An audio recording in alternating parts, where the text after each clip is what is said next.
Nous repassons la parole à Alain Douk pour la dénonciation de ce matin. Parfait, la dénonciation de ce matin va simplement questionner un programme camerounais, le programme spatial camerounais. Nous allons pour ce faire, pour que tout le monde comprenne un tout petit peu, lire un article de nos confrères de Stop Blabla Cameroun. Alors, le titre dit « Sécurité, surveillance du territoire, connectivité ». Deux points, l'IBOM, l'IKEN défend le programme spatial du Cameroun. Donc, le 21 juin, c'était 2024, voilà. Minette Libon-Liquin, ministre des Postes et Télécommunications, a clarifié devant l'Assemblée nationale les ambitions du Cameroun pour le programme spatial. Elle a défendu ce projet ambitieux, soulignant qu'il pourrait révolutionner de nombreux secteurs économiques et sociaux et positionner le Cameroun comme un leader technologique en Afrique. Selon la ministre, la mise en orbite de satellites nationaux offrirait des avantages significatifs dans divers domaines tels que la connectivité Internet, la sécurité et la défense, le contrôle des frontières, l'agriculture, l'urbanisme, l'environnement et les ressources minières. Le consultant chargé des études de faisabilité a souligné que ce programme permettrait de connecter à Internet 15 000 villages, 23 000 écoles primaires, dont 14 000 situées en zone rurale, 4 400 écoles secondaires et 6 000 structures de soins, y compris 4 500 dispensaires. Pour les services publics, il mettrait fin à la limitation actuelle de la bande passante, améliorant ainsi l'efficacité et l'accessibilité des services de l'État. En matière de défense, la ministre a précisé que les satellites seraient cruciaux pour la surveillance quotidienne des 4 600 km de frontières terrestres du Cameroun, avec une zone tampon de 100 km pour détecter les activités suspectes et prévenir les incursions. Pour la Marine nationale et les douanes, les satellites aideraient à surveiller les 16 500 km² de la zone économique exclusive, protégeant ainsi contre la pêche illégale, le transbordement clandestin et la piraterie. Concernant la cartographie militaire et civile, le programme soutiendrait la cartographie des 475 000 km² de surface du territoire, la gestion cadastrale de 2 500 km² de zones urbaines et le suivi des 400 km de côte. Le programme offrirait également une aide précieuse dans la gestion des catastrophes naturelles sur environ 100 000 km² et améliorerait la gestion de la météorologie, de l'hydrologie, des ressources minières ainsi que des taxes et subventions liées à la production agricole sur 3 000 km² de terres cultivées. Il soutiendrait par ailleurs le maintien des infrastructures routières et ferroviaires. Dans le domaine de l'imagerie satellitaire, la ministre a révélé que le Cameroun dépense actuellement environ 3 millions de dollars pour l'acquisition d'images satellitaires. À court terme, entre 10 et 15 millions de dollars pourraient être nécessaires pour satisfaire les besoins les plus urgents du pays. Une progression graduelle vers l'acquisition d'une antenne de réception ou même d'un satellite pourrait non seulement réduire les coûts à long terme, mais aussi permettre le développement des compétences locales à travers la formation d'experts. Néanmoins, la ministre a précisé que le Cameroun n'envisage pas pour l'instant de construire un site de lancement d'engins spatiaux. Le consultant a recommandé de ne pas inclure cette activité dans le plan principal de développement des capacités spatiales du Cameroun en raison des contraintes géographiques du pays qui limitent son attractivité pour les sociétés commerciales et sa rentabilité. En octobre 2023, Euroconsult a été sélectionné pour mener une étude technique sur le programme spatial du Cameroun, dénommé CAMSAT. Cette consultation, estimée à 2 milliards de francs CFA, a suscité un vif débat public. Selon la ministre Libon-Liquin, cette étude, qui s'étendra sur 11 mois, est en cours et ses résultats sont attendus pour le premier trimestre de 2025. Et là, nous sommes en fin d'année 2025. Nous voulons bien savoir où nous en sommes pour un programme qui a été bel et bien discuté à l'Assemblée et budgétisé. Bon, en français facile, hein? Qu'est-ce que vous dénoncez ce matin? En français facile, on dénonce le fait qu'on a mis de l'argent dans un projet appelé CAMSAT et on n'en sait pas. On ne sait pas jusqu'à aujourd'hui ce qu'il en est. On ne rend pas de compte aux gens. Merci. Or, ce programme fait beaucoup de bien si je m'en tiens au contenu de l'article que je viens de lire. Les problèmes qu'il aurait permis sur le plan technologique de résoudre. Je passe à avoir la parole à Tot. Réaction. Bon, ce sont des choses très compliquées. Vous savez que nous sommes aujourd'hui dans une société de prédateurs, constituée essentiellement de prédateurs. Et la logique prédatrice a été institutionnalisée en Afrique noire surtout par l'élite coloniale qui a enseigné à leur relais, ce qui devait les relayer, le culte de l'individualisme, le culte de la cupidité, le culte du matérialisme. Et donc, cela a entraîné tout ce que nous voyons aujourd'hui. Quand on offre un budget à quelqu'un, il a une caisse, ou alors un budget peut-être d'1 milliard, de 2 milliards, même de 500 millions. Lui, il sait que c'est son argent. Ce n'est pas l'argent pour faire du bien à tout le monde, pour rendre service à l'État. Encore que l'État appartient essentiellement, l'État au sein des peuples noirs appartient essentiellement à cette élite-là qui a relayé les colons, avec la même mentalité, avec la même logique. Donc aujourd'hui, les responsables des sociétés comme celle-là ne sont pas obligés de rendre compte aux gens, puisque l'argent, c'est leur argent, ils en font ce qu'ils veulent. Et moi, je pense tout simplement que pour un État sérieux comme l'État camerounais, il faut faire l'audit, c'est-à-dire il faut approcher la société en question pour faire l'audit et voir au fond quelle est la cause de ce problème de fond-là. Moi, je ne peux pas trop dire là-dessus parce que je ne m'y connais pas assez. Révérend Bayon, vous avez donc suivi cette dénonciation de Alain Douk. Votre commentaire? Je veux d'abord, dans un premier temps, féliciter l'idée, la vision, parce que quand j'ai suivi attentivement la lecture, je me suis rendu compte qu'en fait, si aujourd'hui nous avons trop de problèmes Internet, des difficultés d'évoluer dans le numérique, c'est parfois parce que nous ne sommes pas propriétaires d'un certain nombre d'instruments qui nous donneraient, n'est-ce pas, nous ne sommes pas propriétaires d'instruments qui nous donneraient des accès plus facilités dans ce domaine. Donc c'est une vision qui, pour ma part, ne devrait pas être en marge, elle devrait être centrale dans le monde que nous vivons aujourd'hui. Mais cependant, j'ai parfois l'impression, et c'est ce que nous décrions sans cesse dans notre pays, je voudrais dire que c'est notre pays. Et si nous parlons comme nous parlons, ce n'est pas parce que nous n'aimons pas notre pays, c'est parce que nous l'aimons beaucoup. Nous avons un ensemble de personnes qui doivent gérer les projets de cette nation. Le chef de l'État, n'est-ce pas, fait confiance à un certain nombre de personnes. Le Camerounais paye pour qu'un certain nombre de choses soient faites. Il faudrait que ce qui est déclaré en pleine Assemblée nationale, c'est-à-dire au peuple du Cameroun, soit effectivement, ils doivent rendre des comptes. Ils doivent rendre des comptes sur l'argent qui est donné, ils doivent rendre des comptes sur les résultats de ces recherches. Et vraiment, je pense que les choses vont aller mieux. Donc c'est ici pour nous l'occasion de lancer l'appel à ces responsables de ces projets de rencontres. Nous attendons. On a dit que c'est une œuvre qu'ils doivent faire. Nous devons voir ce qui a été fait. C'est très important. C'est très important, Imam Cheikh Ali. On devait donc voir un peu plus clair au premier semestre de l'année 2025. Maintenant, l'année finit dans quelques jours, très exactement pendant 20 jours. Mais nous n'avons pas encore quelque chose à se mettre sous la dent. Est-ce que nous pouvons avoir des informations un peu plus précises venant de Madame le ministre des Postes et Télécommunications? Est-ce que le peuple n'a pas le droit de savoir? Et le peuple a le droit de savoir, puisque c'est avec l'argent du peuple. C'est avec l'argent du peuple qu'on réalise des projets. Et même lorsque on va traiter l'argent au FMI ailleurs, qui rembourse, c'est le peuple qui rembourse. Moi, je me pose souvent cette question-là.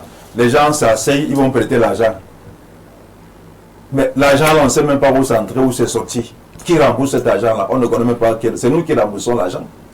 C'est ça le problème dans notre pays. Et il faut comprendre aussi que dans ce pays, on voit toujours quand est-ce qu'on pose la première pierre, on ne voit jamais quand est-ce qu'on pose la dernière pierre. C'est-à-dire que quand on pose la première pierre, on appelle les caméras, les journalistes. Il y a de l'engouement. C'est vous qu'on appelle. Lorsqu'on pose la première pierre, on vous appelle. Mais la dernière pierre, qu'en est-il? Il faut que vous nous dites ce qu'il en est. Vraiment, c'est lamentable. Malheureusement, c'est devenu une habitude. Tous les projets, tous les grands projets qui visent à développer le pays, à épanouir les Camerounais, ce sont des projets qui finissent juste dans l'eau. Si on va parler de l'autoroute Douala-Yaoundé, combien d'années, combien de milliards sont déjà passés? En 10 ans, on n'a fait que 60 km. Il est inadmissible qu'en 2025, M. Parfait ici, on ne peut pas causer au téléphone d'une manière fluide. On ne peut pas avoir une bonne connexion Internet. Je vous dis, dès que vous passez un coup de fil, la voix, comment on appelle ça, la musique, la blague même déjà dans les oreilles. Tout à fait. Impossible de causer au téléphone au Cameroun. C'est impossible. Je dis, les Camerounais sont maintenant devenus fous. Vous marchez dans les rues, vous voyez chacun son téléphone, il crie. Je te dis que mais tu ne comprends pas, alors qu'est-ce que tu dis? Et il faut raccrocher, il faut relancer. Mais je vous dis que marcher dans la rue, c'est grave. Chacun qui prend son téléphone, c'est les cris, on ne se comprend pas, on arrête, on relance. La connexion dit non, il faut mettre d'abord le mode avion, vous relancez, il faut mettre le... Qu'est-ce qui se passe? Voilà une initiative qui pouvait aider les Camerounais. Si le Cameroun a son propre satellite, ça pourrait aider. Mais aujourd'hui, on a l'impression que on évolue dans la médiocrité. Chaque année qui passe, le Cameroun entre de 10 ans, il veut même dire 20 ans. Ah bon? Chaque année qui passe, on a des 10. Mais regardez les pays voisins. Regardez nos voisins. Regardez la Guinée, regardez le Gabon, regardez la santé. Même les pays qui sont en guerre, le Rwanda et autres. En matière de développement d'infrastructures, on n'atteint pas ces pays-là. C'est malheureux. C'est malheureux. Moi, j'ai trois réseaux téléphoniques ici. J'ai MTN, j'ai Camtel, j'ai Orange. Je vous dis, pour avoir quelqu'un au téléphone, il faut qu'il appelle avec les 3 réseaux. Parfois, même vous voyez les barres du réseau s'affichent dans le téléphone. Dès que vous lancez l'appel, les barres diminuent.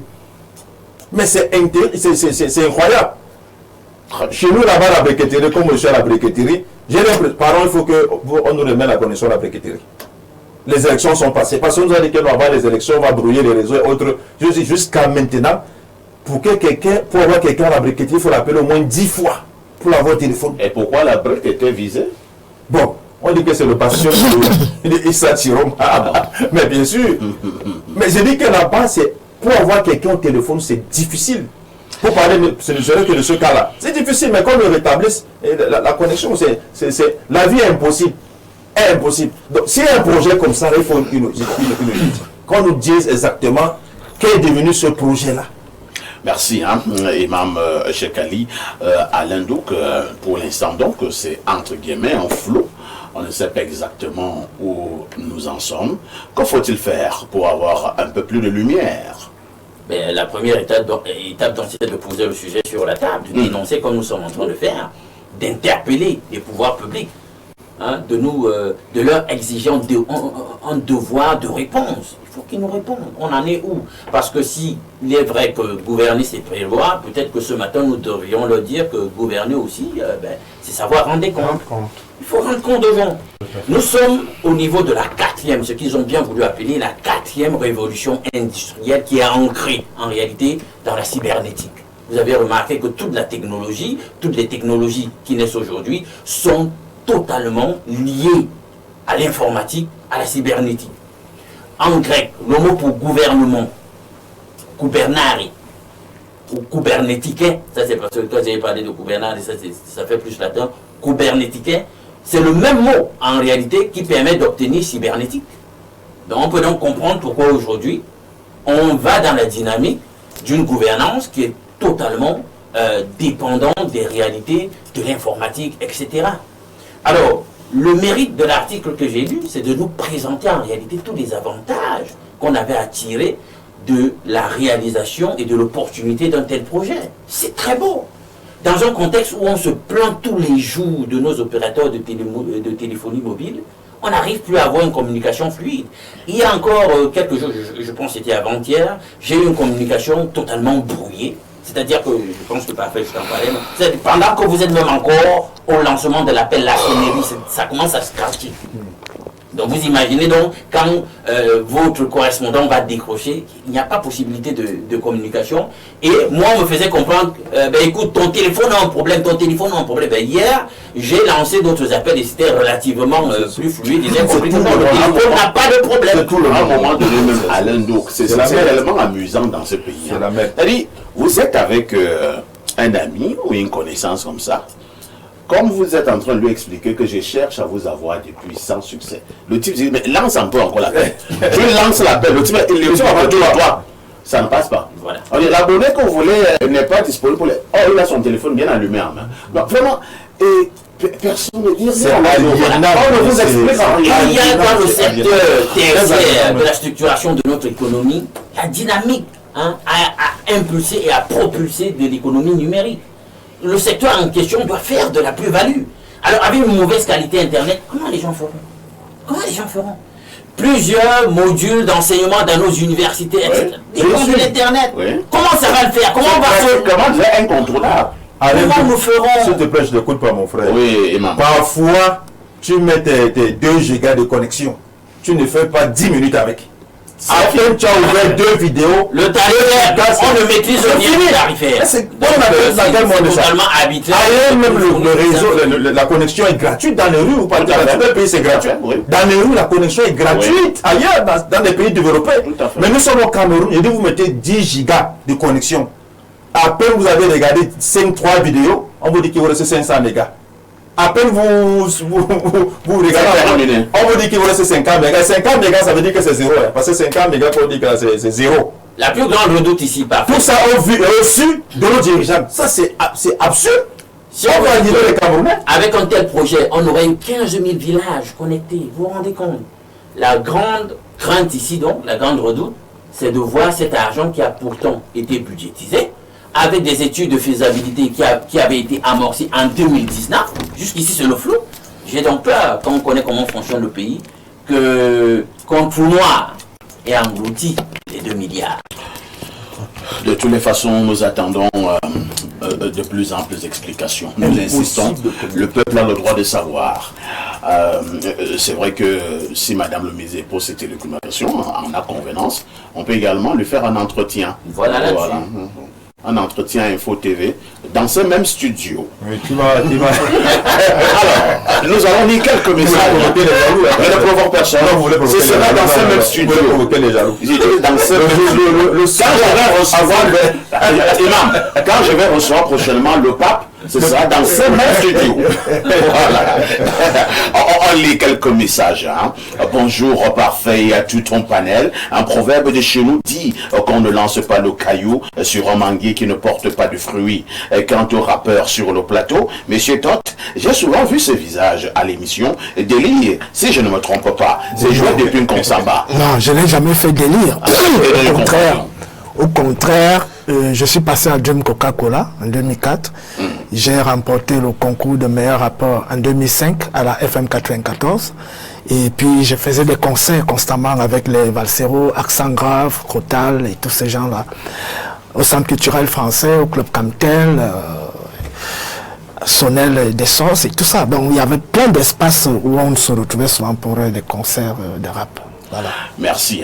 J'espère que la qualité sonore du micro de Tot est impeccable. Prenons cet autre message. Bonjour Perfecto et à tout ton panel. Le 9 mondial de la modération. Madame le ministre prescrit un projet devant l'Assemblée, on finance et on n'implémente pas. Starlink va s'installer au pays en bloc. Pourtant, le programme Starlink va dans le sens de son projet. Vraiment, je ne connais pas où cette femme bon, ne vous attaquez pas aux individus. Il continue en disant, côté connexion, c'est grave. Au 237, 100 francs, c'est 100 mégaoctets. Au Nigeria, 100 Niara, il voulait dire 100 Naira. C'est environ 3,2 gigas. Un autre message. Bonjour, le studio. Question que fait l'agence des télécommunications ART. Un autre message, hein, celui-là nous vient du +33, c'est la France. Bonjour au plus grand modérateur des 10-12 au Cameroun. L'entretien exclusif avec Samuel Eto'o fait encore couler beaucoup d'encre et de salive. Hier, Robinson, vous donnez un nom là, hein, parce que vraiment, on ne veut pas citer ce genre de nom, a fait tout un lave en vous citant. D'accord, parfait, ici disant que bon, on va prendre des messages un peu plus potables. Voilà. Un autre message aujourd'hui, hein, que dit celui-ci. Bonjour à vous sur le plateau. Au sujet du projet du satellite, le ministère des Postes semble avoir un partenaire, l'université ICT, et qui s'est spécialisé dans le domaine des TIC. Et en suivant un reportage sur cette université, il semble très avancé sur le projet. Les panélistes abordent un sujet complexe et parlent en tant que des consommateurs. René de Marois. Vous dites qu'il semble très avancé. Moi, j'ai suivi ce que Alain Douga dit tout à l'heure. C'est le truc de... Enfin, le projet devait être... Premier trimestre. devait arriver à maturité au premier semestre. Ou bien au premier trimestre de l'année 2025. Maintenant, l'année est finie. Toi, tu nous dis que c'est avancé où? Ne nous fais pas penser aux histoires d'un stade et d'un hôtel dans ce pays. Hein. Alors, un autre message. Bonjour à vos perfectos. Joli entretien avec l'OCAPI. Rien à dire concernant la dénonciation. Rien ne sera fait tant qu'on ne punit pas. À cet lieu, dans 20 ans, nous serons parmi les 10 derniers au monde. Sur ce, merci pour la citation et bonne continuation. C'est Perfecto de Bolova. Tant que le succès des autres vous énervera, votre propre élévation s'éloignera. Un autre message ce jour. Bonjour le panel. Messieurs parfaits, ici s'il vous plaît, nous n'avons rien contre Madame le ministre des Postes et Télécommunications, mais nous sommes fatigués des promesses non tenues. Comment expliquer que l'on pense au programme spatial alors que l'on peine à se connecter comme il se doit, même dans une grande ville comme Douala? C'est l'entreprise Camtel qui fournit l'accès aux 2 autres sociétés de téléphonie, mais elle-même peine à être le numéro 1 sur le marché de la communication. Donc, de grâce, pardon, avec tout ce que les Camerounais dépensent pour les TIC, vraiment, les Camerounais sont livrés à eux-mêmes. C'est Dali Jacques qui envoie cette contribution. Un autre message. Bonjour modérateur. Une question ce matin. Où est passée Claudia? Depuis un bon bout de temps, je ne la vois plus. C'est Eric depuis le Raingusso. Bonne journée. Eric, ta Claudia nous retrouvera dans les prochains jours. Donc, prenez votre mal en patience. Un autre message, c'est Ghislain à Equier qui veut également dire un mot. Bonjour, monsieur Aïssi, tu as décidé de nous donner le sourire cette semaine. Bonjour à toi. Je vous donne ce sourire depuis une vingtaine d'années, hein, dans le cadre de mon job. Pour ceux qui ne savent pas, c'est 24 ans de métier. 24 ans. J'ai commencé trop jeune. J'avais à peine 20 ans. Un autre message ce matin. Bonjour à vous, les seigneurs de la rééducation. Grâce à vous, je suis un bon père éducateur aujourd'hui. Que Dieu bénisse Info TV et les journalistes d'Info TV. S'il vous plaît, où est parti? Non, nous ne citons pas les noms comme ça pour nous, les gênes de nos oreilles. Et nous sautons. Bonjour Perfecto, vous avez mis Claudia Antia où? Vous l'avez envoyé en mariage au Canada? C'est Joseph de Douala. Joseph Claudia vous retrouvera très bientôt. Un autre message ce jour. Bonjour Perfecto. Bonjour monsieur Aïs et toi parfait. La voyance est-elle une bonne chose? Eh bien, sujet passionnant et vaste. Voyez-vous, l'homme est assujetti. Bon, nous ne sommes pas encore à l'instant de l'analyse. Hein. Nous allons voir.